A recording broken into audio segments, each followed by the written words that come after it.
All right, and welcome to This Fan's View Monday edition, Monday, May 11th. And we have Carl, John, Lauren, and Anthony, myself, and very special guest, Darick Hall. How you doing? I'm doing good. Thanks for having me. All right, thanks for joining us. And now we'll kick it over to John to do Who Wore It Best. Take it off, John. Tonight we're going to have a very interesting Who Wore It Best. Number 8 is going to be interesting. We were still debating up until like 30 seconds ago who was going to be the Phillies guy. But we are going to go. We'll finish up though with last show's winner. Number 7 was Bill Barber. He had 43 votes. Ron Jaworski came in second with 12. Bobby Wine had 1, and Tony Kukoc had 1 as well. Yeah. Poor Tony. The Last Dance didn't help him out. He was right there current right now, and you would have thought he would have gotten a little more votes, but he didn't. Maybe after last night he would have. He would have. I mean, he had a little bit of colorful language. He was pretty vocal. Yeah. And so tonight's going to be an interesting one. We had a couple of discussions with ourselves right up until showtime here with number 8 for the Flyers was going to be tough. We ended up going with Mark Recchi, which we had Dave Schultz that also could have gone in there. But as we do everything as a team here. We analyze and see who we want, and that's who we end up picking. It was a long, heated battle for some of these, especially for the Phillies. For the Eagles, we have Donnie Jones, the punter for the Super Bowl champions. For the Sixers, we have our local guy, Temple own, Aaron McKee. And for the Phillies, we decided to go with, after a long discussion, Juan Samuel. All right. So we got a little bit of a persuasion there from Darick. He pushed it over the top. Yeah, I came in as a Juan Samuel in the 80s, and everybody's like, "Oh, that's it." Exactly. Now, did you have a little experience with Juan Samuel yourself? At the beginning of your career with the Phillies, was he still coaching? No, I don't think so. Honestly, I knew the names, but I did a little research, and I was like, I just wanted to see the careers of each player, and I looked at him, and I was, the first one that popped up is kind of like closer to like 2000, and I was like, I kept going deeper and deeper. I'm like, oh, okay, here we go. And then the one year, and I think in '87 he went 28 and 100. And I was like, wow, that's impact player, because back then 28 homers was a lot, right. 80s and or late 80s, early 80s, late 70s. 100 RBIs was always a standard of a ton of RBIs. So I was like, wow, that kind of resonated in my mind right there. Right. And obviously the Boones come from good stock, so his 2 kids are pretty good too. So yeah, that's that was a tough one that was going down. You have Tony Taylor that was there. You have Shane Victorino. I mean, 8 was tough for the Phillies, just within them, within the organization itself, right. which always makes this contest fun, because there's always going to be who actually is the better. You always have your fan favorites, Right. So it's always good. So. It's also generational too sometimes. Well, that too. About it. Well, that's also your fan, your own personal, favoritism, that you like, who you grew up with watching. Or in some cases, those that you don't like. That's right. Right. That was some shots fired behind the scenes. Permission flyby. That's right.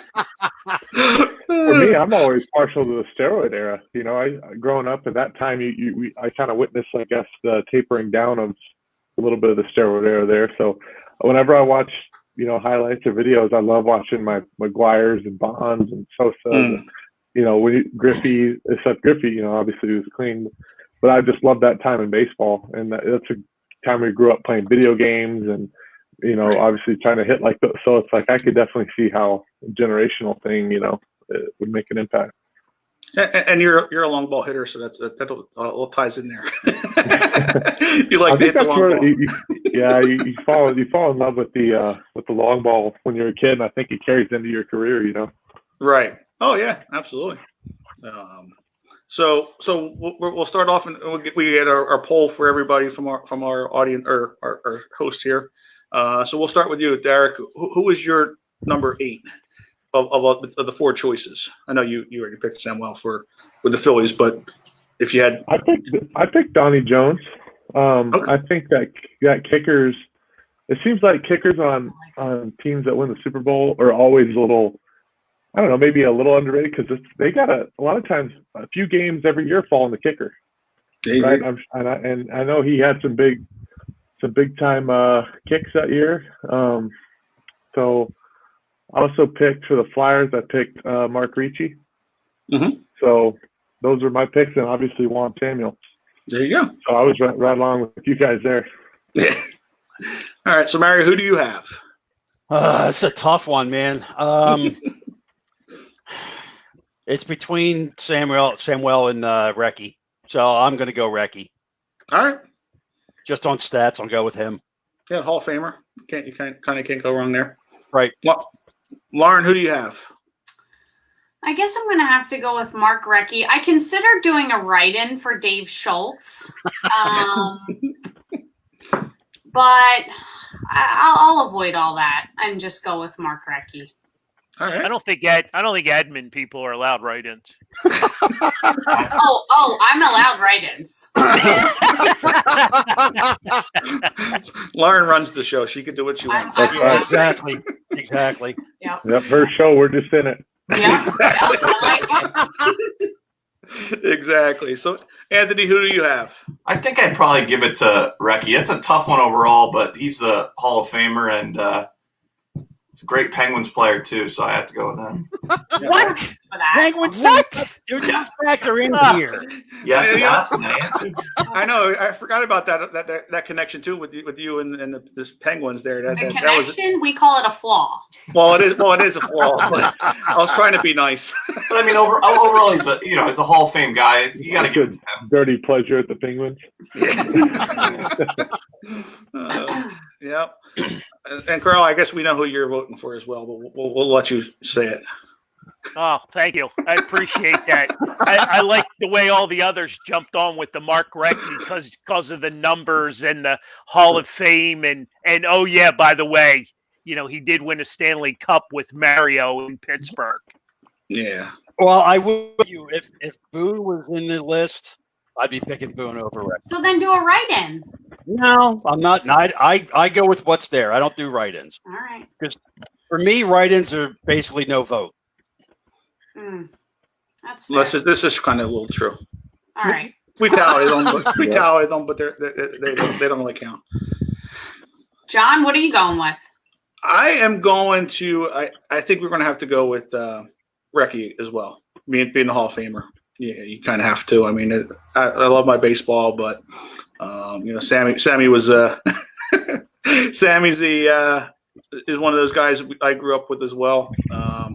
In through the 80s there, he was part of the 83 team a little bit and then coming up through the organization. And he still up until I think 2 years ago, he was still with the organization coaching. He was definitely an ambassador for the Phillies and, a good player himself at going up. And, but I think, you got to go with the Hall of Famer in this situation. Okay.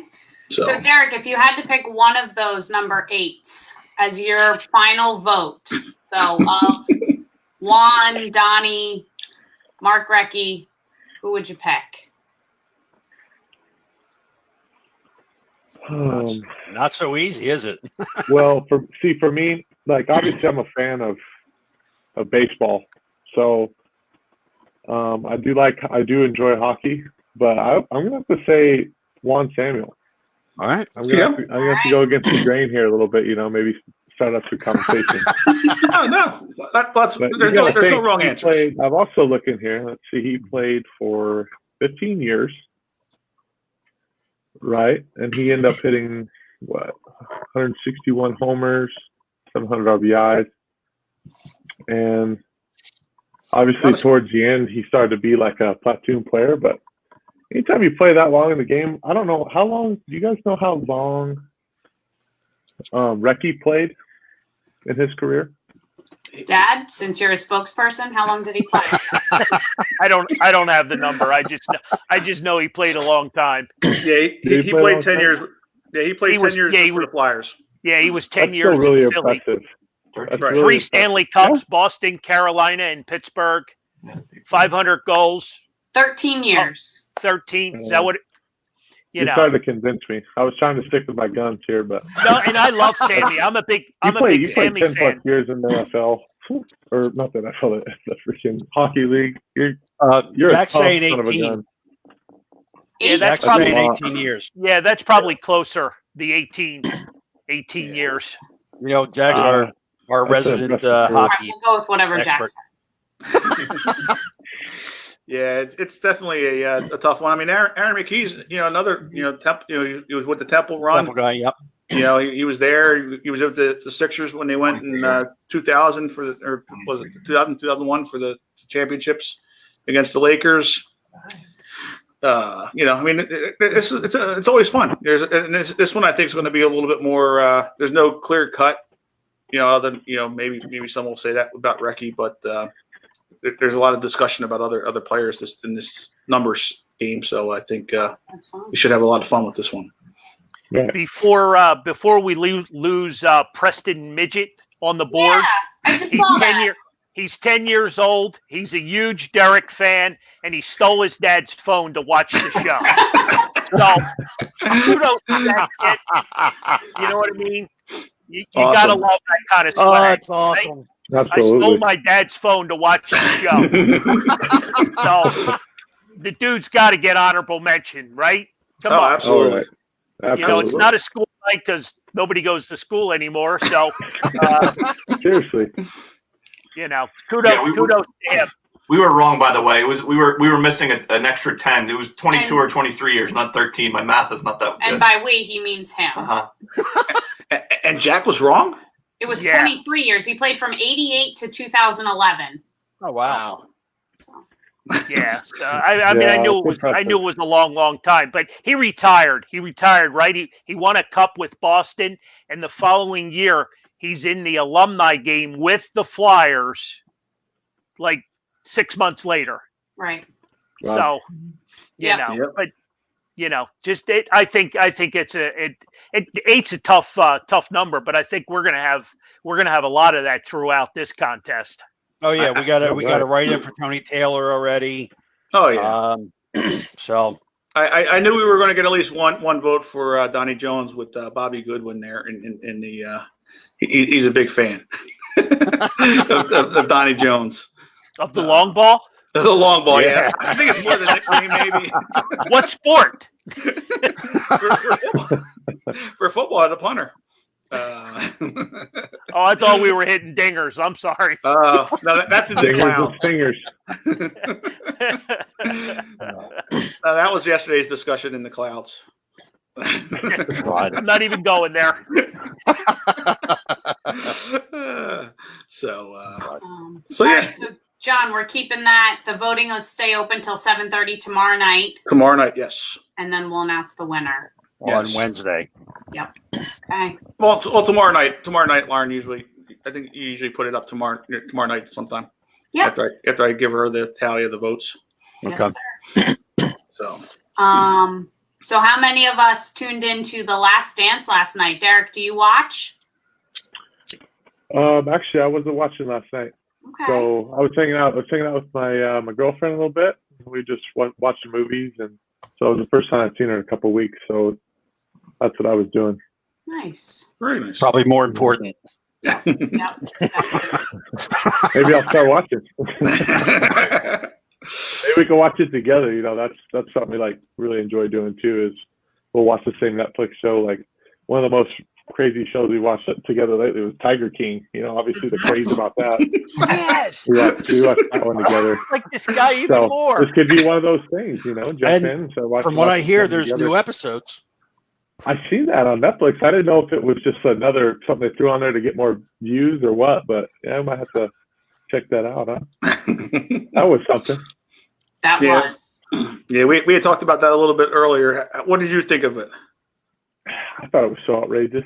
You know, I thought you had some weird stuff going on. Somebody that killed her husband. You know, and the Tigers were somewhere in the middle. Fed him to the Lions. You know what I mean? Yeah.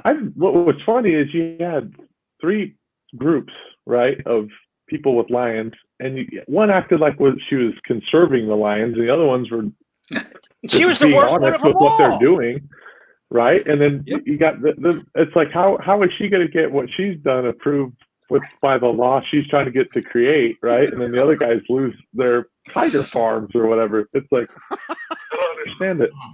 Exactly. It's like she was doing the same thing, but she wasn't even paying her people, and then the cages were smaller, right? I was like, she acts like she's like the voice of the for the Tigers. It's like, man, they're getting fed better with everything else than the other ones. You know, I don't know. I thought it was funny. Yeah, 100%. Like literally hit the nail on the head. It was crazy, just crazy. She's insane, obviously. Yeah, they all are. Well, yeah, but she's like the one who's trying to be normal. So for me, that makes her even more insane. Correct. Oh yeah. And how about her square of a husband? Oh my goodness, that guy was just the biggest the one square. she fed to the Tigers. No, the one the that new she guy. had. Oh, the one she's still yeah. with. Okay. Yeah, that guy's the biggest square. He's scared to death of her. Definitely. I don't think he disagreed with her one time in the show. I wouldn't. Anybody that's been in a relationship knows that it isn't all the time, easy going. He's scared to death of her. Yep. Just so you know, Darick, once you get married, we all turn scared. I guess Jen's not home, is she? No, well, she's in the ear distance. That's why I had to say that out loud. That's right. Dad, is there any accuracy to Jack's statement there that there's a Tiger King card set coming out? I wouldn't doubt it. All right, well, we'll be carrying it, right? Oh, I had no doubt.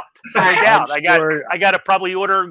I mean, especially if they're going to do autographs in it. Oh my God, that's going to be a killer set. Figuratively or literally? Both. Joey signing in jail, right? I think Carol Baskin should come out with her own cat food. Oh, Sorry, on. I'm not a Carol fan. So Yeah, that's crazy. You know what though? They're all just trying to build their brands on there, whether they're right or wrong. They're all trying to get their brands up. This is huge for them. The guy actually probably felt the worst for is I don't know who did it in the show, but whoever burnt down the film room, that guy lost a lot of money. yeah. That guy lost a lot of money because I couldn't imagine the content he had that wasn't even on Netflix. Right. Yep. Definitely. But as far as MJ goes in The Last Dance, we'll just quickly run through that because last night's episodes, they were good. Especially, I liked the first one better than the second one, just because they kind of highlighted how his father had passed away and kind of how all that happened, and then him joining, leaving basketball to go play baseball. And what's the team you went to play for? White Sox. Birmingham Barons. Yes, the Barons. Double A for the White Sox. Yep. Yeah. And how about the manager at the time there? Terry Francona. Terry Francona. Yeah. Yeah. Yep. I don't even, and the best part was he wasn't even, they forced him up to Double A because it was the stadium that could handle all the media. Right. Otherwise, a guy doesn't normally start at Double A. I couldn't imagine that. I really couldn't. Here's a stick and to start hitting double A pitching. No. That's another thing why it's special. He was even doing what he was doing. Yep, he had a 13-game hitting streak to start the year, and he ended up batting over 200 for that season. That ain't bad. I haven't hit a ball in 20 years. Right, 50 RBIs. And he was already 30. He was already 31 years old. I mean, could you imagine if that's all he had done is play baseball? Right. Well, like they were saying in the story, that his family thought that he might have been a baseball player. Growing up, Well, his dad wanted him to play baseball. Right. And that's what they were talking about that was the reason why he went to baseball after his father passed away, and and it kind of we were wondering if they were going to touch on the gambling issue a little bit, and they did. Say not a whole lot though. Well, no, but just saying, squashing that theory Right. that was more of a suspension. That was the reason why he was out for the 18 months, and so that was kind of interesting to hear that a little bit. But yeah, he had a little bit of a different swing. It looked like, but he got it around a little bit though. Yeah, you got to think with him is, I mean, he's got some long levers, long legs, long arms, right? And I think a skill that goes away really fast is rotation speed and just that quick twitch. That I think that's the first thing you lose when you either shut it down for a while or don't play for a while. I think I'm sure he was probably quicker at one point in his career or one point in his life, but because he just hadn't done it in so long. Yeah. Obviously, I bet he didn't have that feel for that quick twitch, but he still had some bat speed. Like goes on, he watched his bat go through that ball, like even a few home runs he hit. Right. Like you could tell he had that whip going. It just didn't look very fast. You know what I'm saying? Yeah, exactly. Yeah, he was almost like forcing it, like you said. He was watching it, making sure he hit the contact, and then like with the long levers, he was able to get at the extension and the ball did go. But yeah, it was definitely interesting to see how he had to change his body as well from basketball to baseball. Changing his shoulders, more shoulders and chest muscles than he had to in basketball, and then having to then go back and reverse it. I'm sure his obliques and his core got stronger from baseball too. When you're always rotating, that's your core and your obliques and your scaps in the back and everything else. Yeah, you could definitely see his athletic skills though when he was moving around, catching the fly balls. I mean, he obviously missed some fly balls as well, but you could just see he was naturally athletic, obviously. Yeah. Better than Tebow. Right. Yeah. I remember one time in Lakewood, we were playing at the first home series against Tebow. We had played him at the Fireflies, and so everybody in Lakewood's everybody has their opinion, and a lot of people had their signs, and they were just over in left field, just tormenting this guy, And so the weird thing was in Lakewood, at least when I was there, the wind kind of blew from like left field to right field. And I think the way that the stadium was made, the air kind of either turned there, but it was really strange. So the left-handed guy hit a pop fly, and actually it goes up and it breaks towards the line, right? Normally. But because the wind blows, it would go up and it would go basically straight, like straight down. So he's like running over there. And like he gets like right under it where it's supposed to be, and the ball goes right behind him. And the stadium, oh my gosh, the stadium erupted. Oh, team, he missed a fly ball, like a pretty routine fly ball. I felt bad for him. I was like, this guy's just trying to play. Right. Exactly. Well, he forgot to tie his shoelaces this year in spring training during that one game. I mean, he tripped over his shoelaces because they weren't tied. I'm just like, seriously? I'll tell you what, his swing came a long way. I really, when I first saw him swing, it was like just an arm bar and just spin, and now it's kind of got some direction and it smoothed it up a little bit. I just want, it's funny. You could just tell he's such a football athlete. You know what I'm saying? He's just so muscled up and intense. You could tell that's the way he trained his body to do things for a long time. Yeah, I was just going to ask you that. How much of a difference is football body and baseball body types? I think in football, I think obviously there's some skills that transfer, but I think in baseball, this thing called mobility. So mobility is how your body works under stress, right? So like you can be flexible, but you won't be mobile, right? And you can be too tight. And you can be too loose. So like baseball, you find a lot of guys that are kind of in the middle where it's like Because if you're too loose, you're not athletic and you're slow. If you're too tight, you can't be mobile. So it's hard to throw. It's hard to hit. So a lot of baseball players are kind of in the middle. And I think in football, you have a lot of guys that are very, very strong and tight, but because it's a one-directional sport, it's like obviously you run different ways, but you're basically going in the same direction. You're pushing one way. You know what I'm saying? You don't have to like rotate and turn a lot. So like I think that's why you see football players can be so big and be so athletic. Where in baseball, you've got to be able to turn, like you've got to be able to bend, catch ground balls, fly balls. You've got to be able to be quick. Like your first few steps have got to be really quick in baseball because you don't have time to get up to speed. Where in football, if you break away from somebody, you're running in a straight line. So it's just the way you train your body is a little bit different. Right. And that's why I think like one thing I always laughed at is when John Kruk said, I'm not an athlete, I'm a baseball player. Right? It's like there are some things in baseball that you strictly make you a baseball player versus an athlete, Right. Oh yeah, that eye hand contact is important. Yeah, absolutely. Well, I think that's important in almost any sport. Well, yeah, baseball's a little bit more. Think about it. Yeah, I actually had this conversation in spring training. Gotta get the cat out of here. I had this conversation with Sean Williams, the manager in Reading, and I was like, because obviously there's some players you'd think could have freak hand-eye.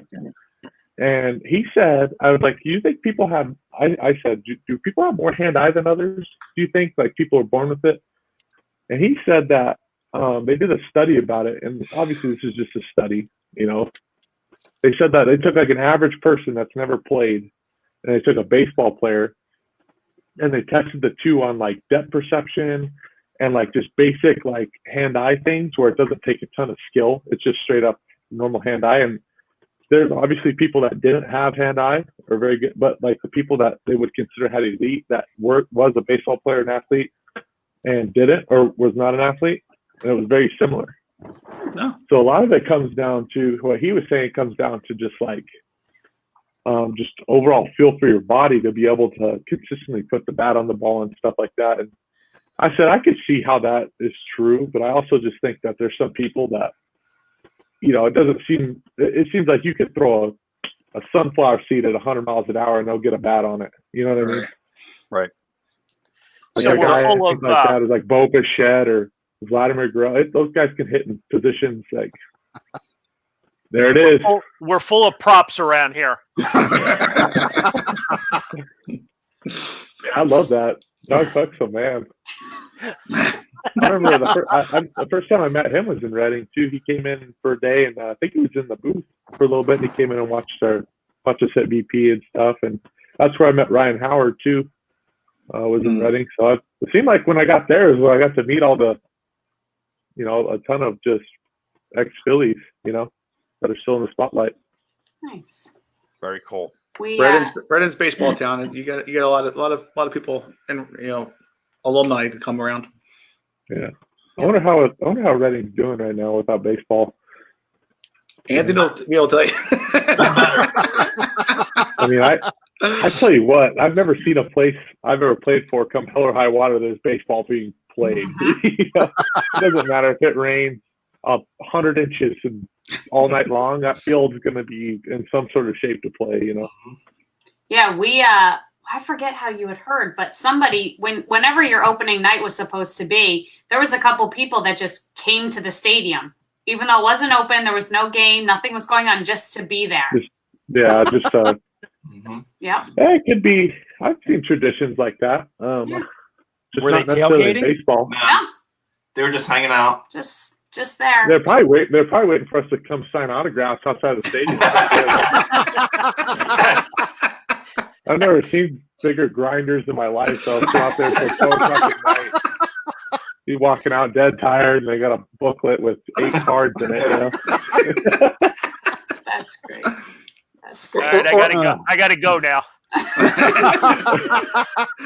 Hey, you don't have to wait outside the stadium to get this.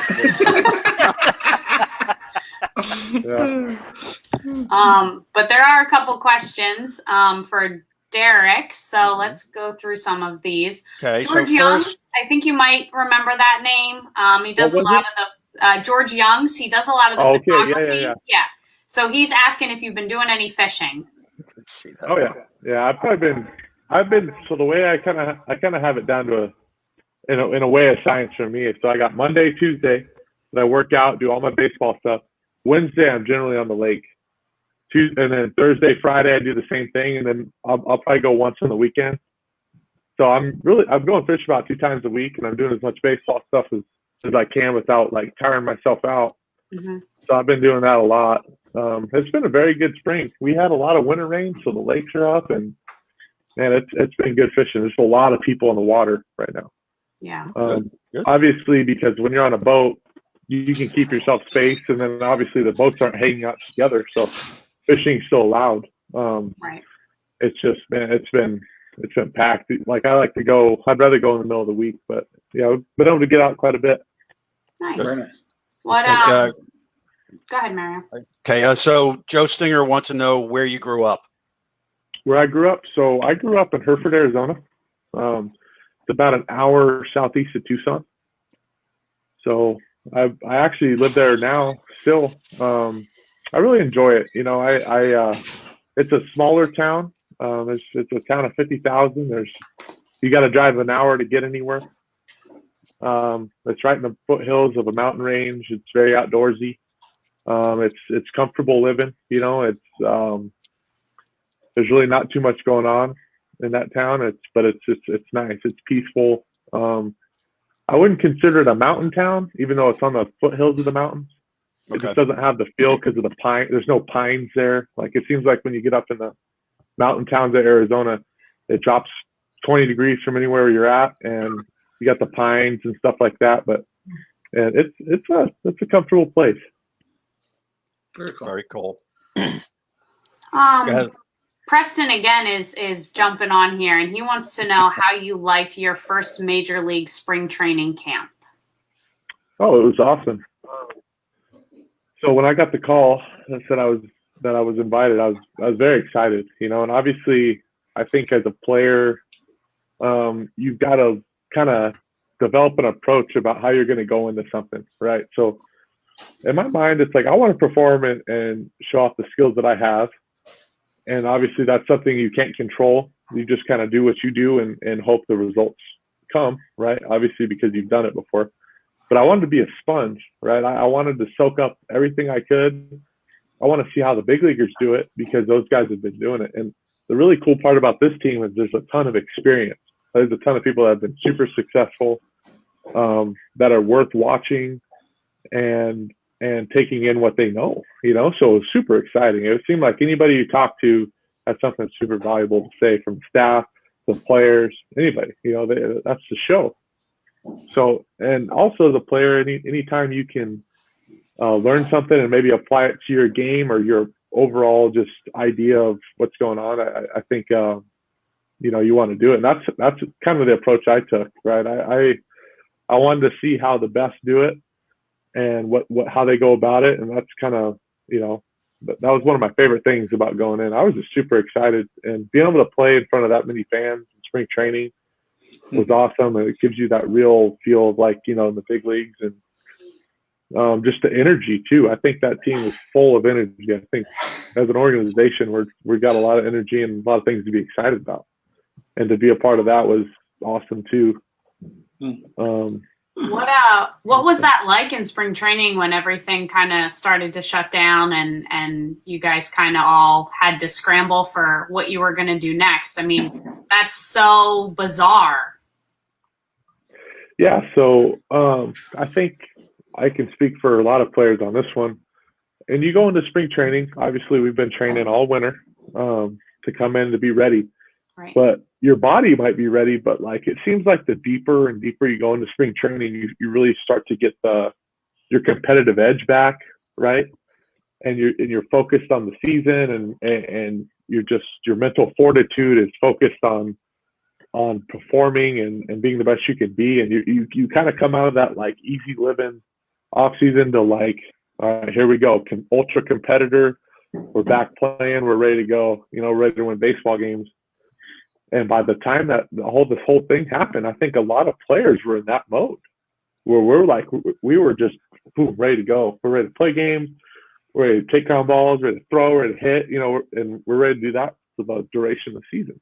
And I still remember when we had that, I think it was like 3 days off.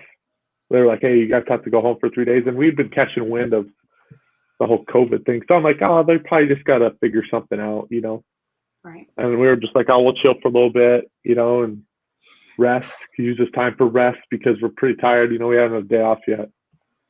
And so we're like, okay, we go back in. They're like, hey, take another day off. We had like a meeting. And they're like, hey, go back. We're still trying to get word from the MLB. And we're like, then people are starting to murmur. We're like, okay, this thing's more serious than we think, Mm.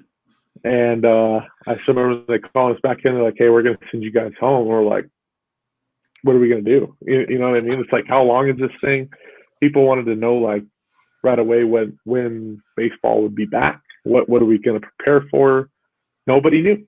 The answers were not there. The staff wasn't fully sure. They just knew that we had to get the players out, and that was that. And obviously, as the time has gone on, we've developed an approach and possible timeline for what things are going to happen. And then the players kind of found their routines based on the circumstances they have.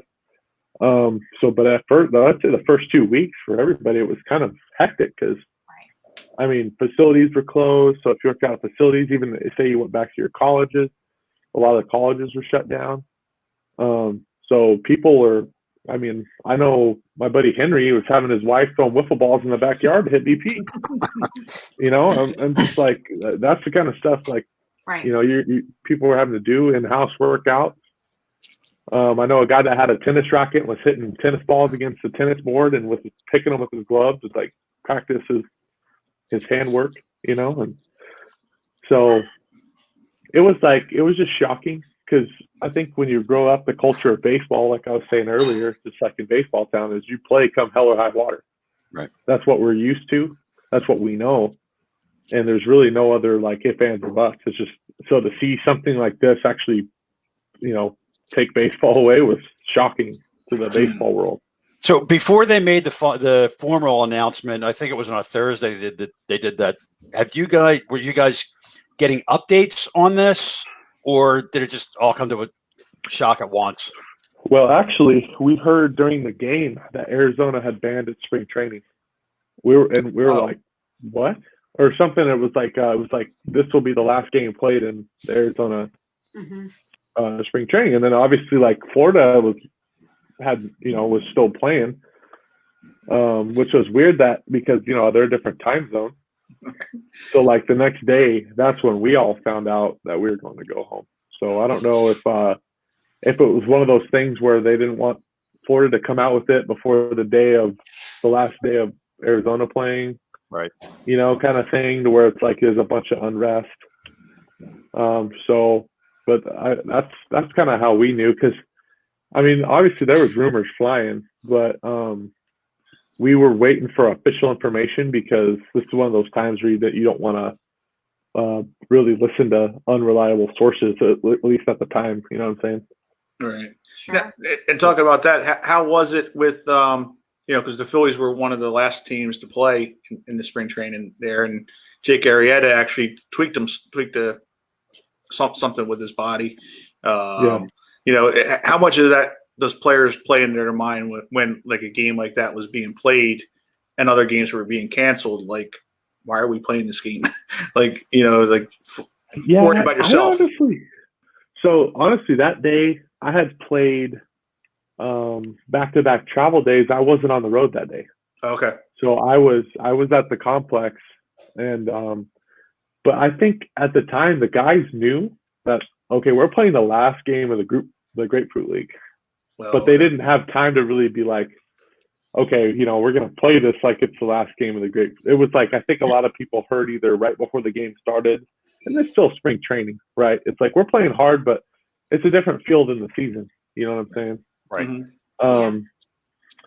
So I think it was a little bit too late for people to really realize, and I still don't think people knew what was going on, because at first, the information we're hearing is it's hitting different parts and it's fine, and then all of a sudden it just went, and then people were shutting stuff down, and governments or governors and stuff were shutting their states down, and that's really all we really knew what was going on. So how do you feel about playing with no fans in the stands? Obviously we play the game because of the fans, because of the people that enjoy baseball. If people didn't enjoy baseball, there wouldn't be baseball. You know what I mean? But I think the fans will understand, right? It's like, I don't think it's selfish to play without the fans because of the whole situation. You know what I'm saying? Right. I just think it's within the people's best interest, and I think it's good for the players to play, because I think that time away from the game is, especially in a skilled game like baseball, some rest really helps, and too much time away from the game will hurt, right? That's why some people, maybe they take 2 years off because of injury and they're never quite right, because it's just like when you lose time in baseball, it just hits different than any other sport, it seems like.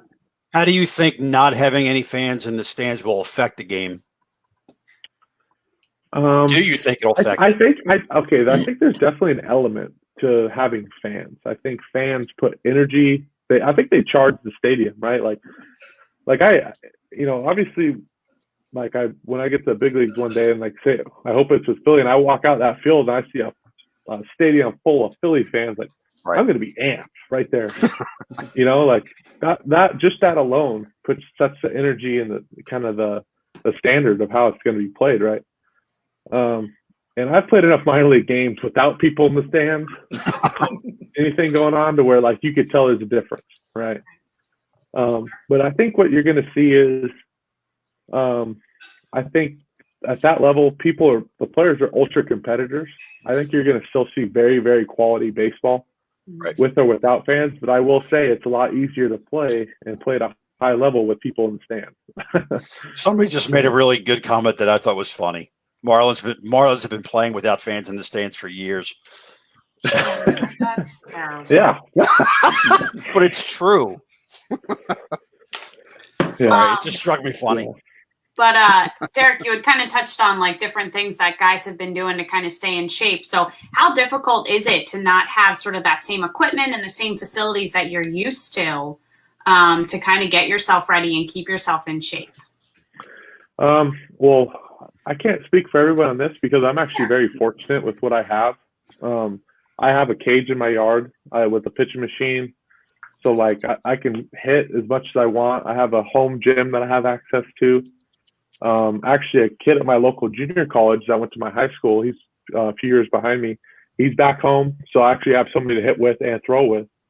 And then I run, so I'm basically able to do everything I did in the off season. Now, if I didn't have facilities, which my biggest worry about coming home was that I wasn't going to have a gym. Now, I think anybody can benefit for a while getting away from the weight room, just for a little bit, because of how hard we are in our bodies. But I think after so long, you actually start to see your strength kind of diminish. You're just not, your body's not as sharp as it was. And I really couldn't imagine if I had to do body weight workouts to try and stay in shape, which is what a lot of guys are having to do. And I know there's some benefits to that, but that's definitely a hard road. And then if I had to hit wiffle balls and then go and hit 100-mile-an-hour fastball in a month, that would definitely take an adjustment. So I think what we're going to see is, regardless of what people's circumstances are, I think we're going to see kind of in a way, a grace period to get people in shape and understand, okay, your performance right now is, we know it's not your best, right? We're going to let you kind of get caught up with the game. And I think we're going to see that when we do go back, because people, they really actually can't stay on top of the game and be as sharp as they would if they had all the facilities, right? So Sure. I think that's kind of what we're going to see. Yeah. Yeah, Mario? No, go ahead. Yes. Now So we got about 15 minutes left in the show, and we are to everybody on board with us tonight. Darick's been gracious enough to come on and answer all these questions. So we're going to be giving away an autographed jersey, a Reading Phightin Phils jersey, number 13, autographed by Darick last year in the store. So for all you kind people that have been asking questions and making comments, you got 15 minutes, and we will pick a winner tomorrow to give that jersey away. So, Darick, my question that I've been wanting to ask you, do you have a tendency to try to do too much on, you're saying Monday, Tuesday, Thursday, Friday, those 4 days? Do you have a tendency to do too much, to kind of like overexert yourself, and instead of hitting 100 balls, you're hitting 150? I mean, is there such a thing? So that's something each player learns the longer you're in it, right? So the way I've kind of thought about this whole thing is it's like an extension of the off season, right? It just took me a while to kind of understand that. And what I would do during the season, or during the off season this year, is I would hit on the days I worked out. So really all the things I'm doing, it's not really a new plan. It's just something I've continued to do. And what I like the most about it is I don't want to work on the same scale that we do during the year, right? Because obviously that's as maxed out as you can max out your baseball skills, effort, rest, right? So it's like I want to go a little bit less of a load as far as not every day, but those 4 days are going pretty hard, right? We're taking lots of swings. We're throwing at full capacity, running hard.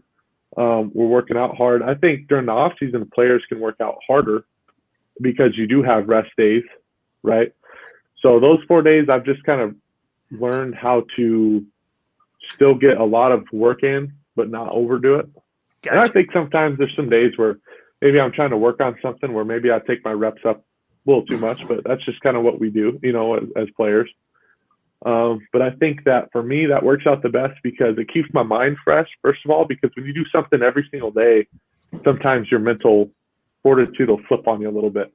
But during the off season, obviously we're training, and we're not playing. So it's important to stay focused. And I think doing 4 days a week is plenty of rest plus plenty of work to get you ready for that jump when you do get all the reps and it's every day. Sure. Yeah. Yep. We kind of talked a lot about Reading, but we did have somebody ask how you enjoyed your time with Williamsport. Oh, I loved Williamsport. Yeah. I still remember the thing I remember the most about Williamsport is kind of like scuffling for like a month and a half. Then I got hot, and that was super fun. That was some of the best baseball I'd played. And then I remember on the fan side, loyal fans too. I think from the top to bottom, the Phillies organization fans, and the affiliates and to the top are loyal fans. And that was my first taste of how just how it was going to be. People that love the game, people that want to see your best effort every single day. And I think that's when I learned that it's how important it is to interact with the fans, right? Because people that love the game, they want to talk to the players. They want to know about the players, right? And I think that's when I learned, okay, this is important. And how to go about it, right? I also love the history too. I think Williamsport, the League World Series being there, and then just the history of the ball players on that field was super cool. And I really enjoyed my time in Williamsport. Right. So somebody wants to know if there's a player that you modeled yourself after when you started to play. So I did, but I don't think I actually I wanted to play like him, but I didn't mold like my body and how I do things. Actually, I loved how King Griffey played.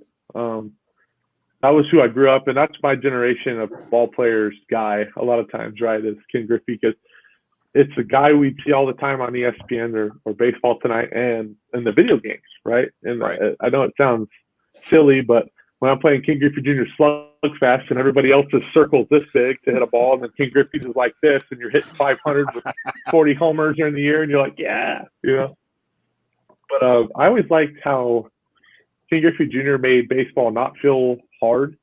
I loved his energy, and it seemed like wherever he went, he brought a type of energy to the team he was on, whether it was in the field, in the clubhouse, and that's something I liked a lot about him.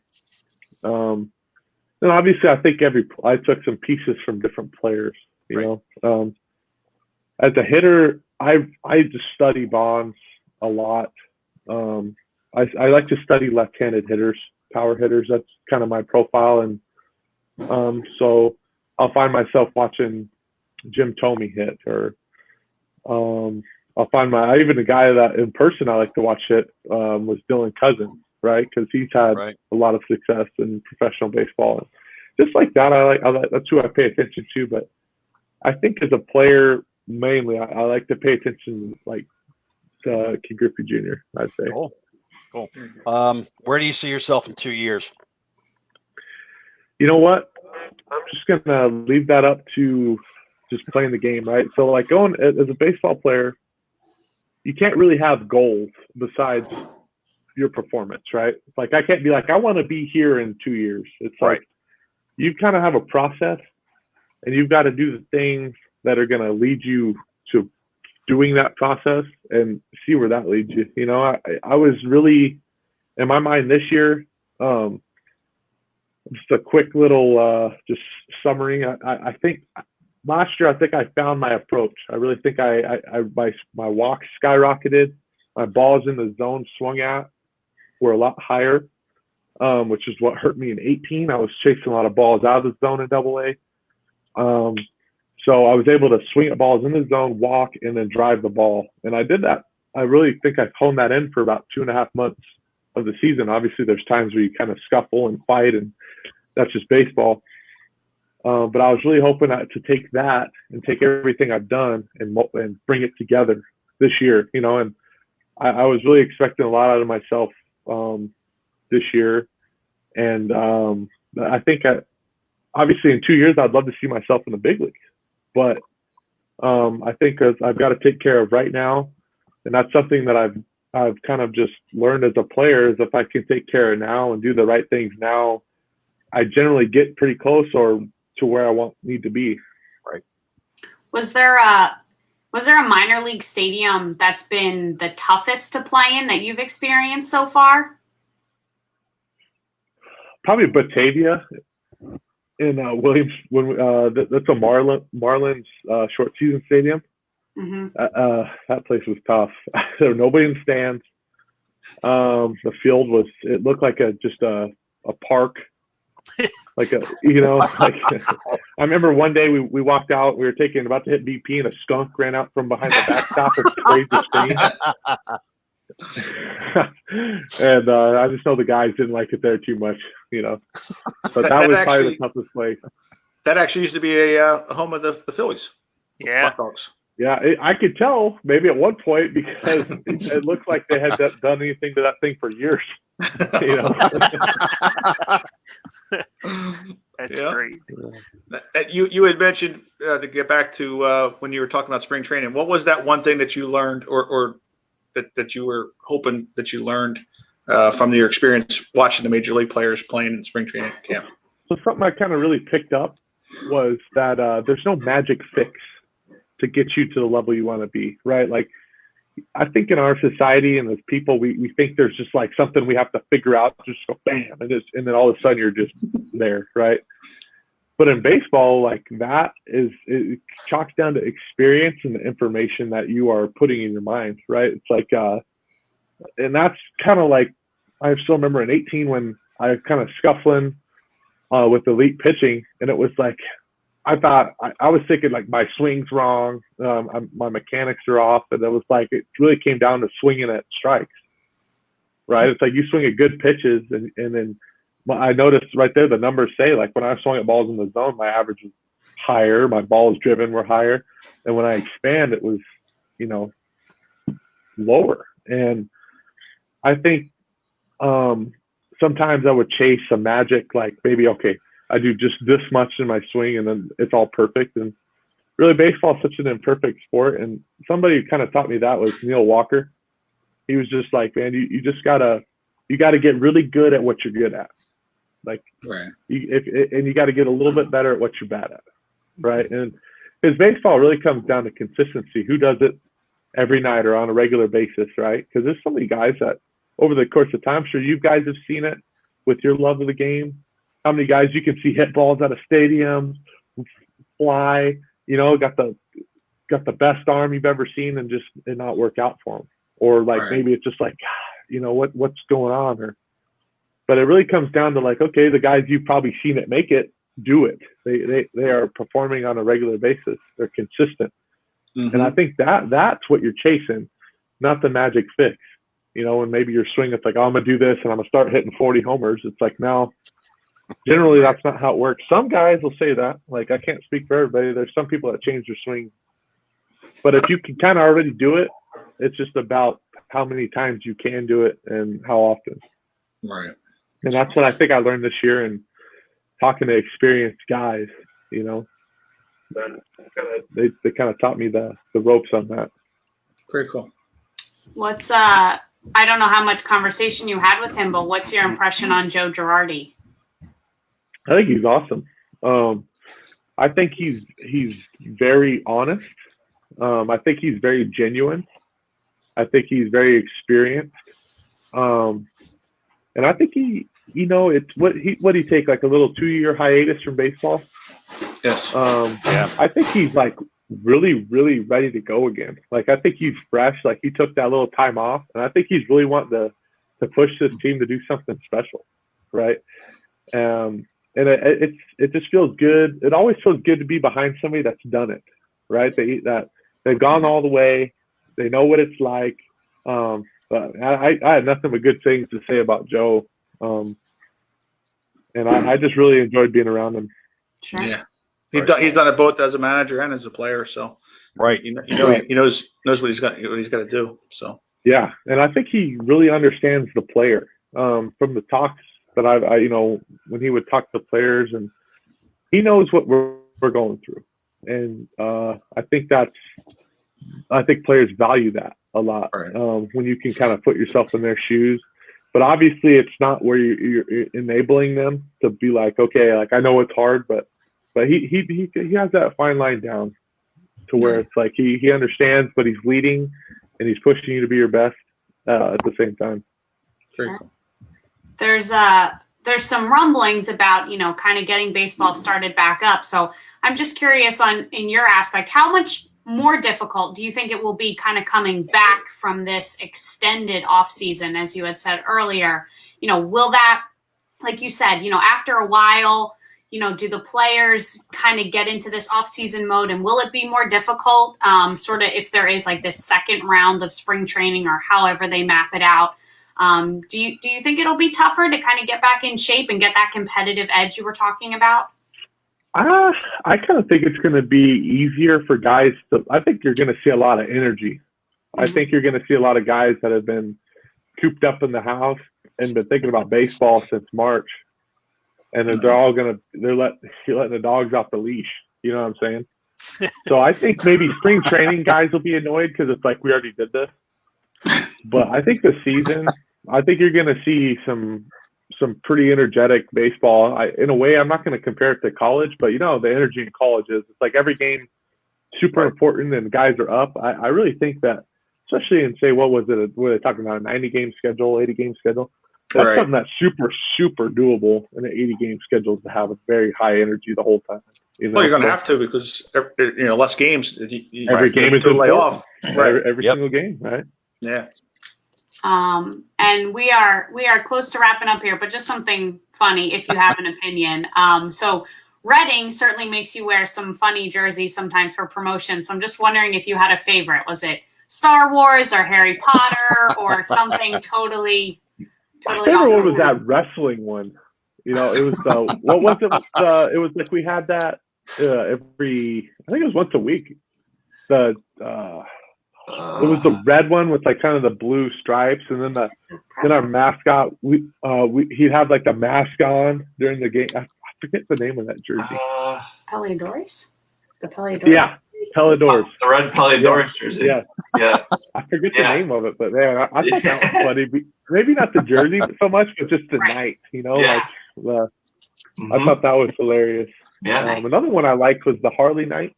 Yeah. I thought those were cool. Man, I love the jerseys we had. It's fun to throw a different jersey on every once in a while. Sure. Yeah, absolutely. Guys, anything else? No. It was a fast hour. There was a fast It was hour. a fast hour, and right. I enjoyed Darick coming on with us Absolutely. with all the questions and comments and basically what you've been going through. I would assume you're living at home. Is that where Arizona is? So you're living at home. So a lot of these guys, where you use the word scuffle a lot, I guess they're scuffling because they're trying to find, the right atmosphere for them to live, work out, get the proper nourishment. So being home has definitely worked in your favor, I would assume. Yeah. It's just I have a very stable environment right now, right? It's like, fortunately, I'm not having to find a place or find an apartment at the moment. I basically have been able to come back and I made the mental adjustment. Okay, I'm home and I've got to do this to stay ready. And then that was the only adjustment I had to make. Versus some people, it's like they can't do that until they found a place. They found a place not only to live, but to work out, and maybe somebody in the area that they could work out with, because baseball is really, really hard to do on your own. Yep. It's hard unless you want to hit on the tee, and that only goes so far, right? And throw into a wall or a net. So very cool. I know a lot of moms like to having this little hiatus with baseball. The moms got to have their sons around. Yeah, exactly. That's how don't get used to it on us. The clubs never let us go, Exactly. Yep. Lauren, you're going to do takeaways. What do we got? I don't have much of a takeaway tonight. I mean, I'm hoping that baseball can get back to normal or somewhat normal sometime soon, but I also realize the struggles that they're up against right now. So, Darick kind of touched on it earlier about not having fans in the stands, and how the fans would understand that. And I think we all would right now. We are all hoping for some type of sport soon. And if that means no fans, I think we would all be very understanding of that right now, just to kind of have something back. Exactly. Mario? So I actually watched Korean baseball over the weekend, and there was nobody in the stands. The umpires are wearing masks, but it was still baseball. So, I enjoyed it for what it was anyway. The announcers were actually in Connecticut, so I could understand what they were saying. But I'd like to see baseball get back. Also would like to thank Darick for coming on and joining us. It was really a good show. And I do also want to wish my little great nephew Maximus's second birthday is today. So happy birthday, Max. Very nice. Happy birthday, Max. Yeah. John, what do you got? My takeaway is having this hour here with Darick just brings me back to how much I miss baseball. And just looking at clouds and seeing somebody hit the ball out of the park. Exactly, it's there. John. You just gotta vision it. Yeah, this is how these visions come about. That's right. But no, it's just the talking of baseball. Just your little bit of hitting and just the in and outs of baseball. That's what we all as baseball lovers miss. More so than playing. I mean, obviously you want to see the guys playing, but just that little bit of interaction that we can talk about. Right. So thank you, Darick, for coming out. That helped. Thanks for having me. One thing I could say is stay strong, guys. Like, we're wanting to play. You're wanting to watch us play. We're in this together. It really ain't that fun for any of us. No, right? You got it. Absolutely. How about you, Carl? What do you got? Well, I'm going to extend an invitation to Darick when we get back. Wherever baseball is for Darick, that we all get together and take him out for a nice steak dinner. I'm up for So, that. I'll never say no to that. There you go. There you go. So that's what we got to do. We're wishing you the best of the best. You got a bunch of fans right here, and all the people that were on tonight. You got a lot of fans in your corner. So, stay with it, stay healthy, and we'll catch you around the corner whenever that is. All righty. All Well, right, thank you guys so much. Man. I really appreciate it. No problem. He may even be worthy of a burger and pork roll. Man, yeah. That was a Lakewood thing for me. That was the first pork roll I had there. Yeah, he didn't tell everybody, but he stole that recipe from Lakewood. So I dug into that a little bit. They don't have it on the burgers. They just do pork roll sandwiches. They just slap it in cheese. God. You got to put that nice juicy meaty hamburger in there. There you go. Jesus. That's right. Darick, be well. Good luck. Yep. Hey, Thank you. We'll see you soon. Yep. All Thank right. you. Thank you, guys. Have a good Hey, night. guys. You Bye. too. Bye.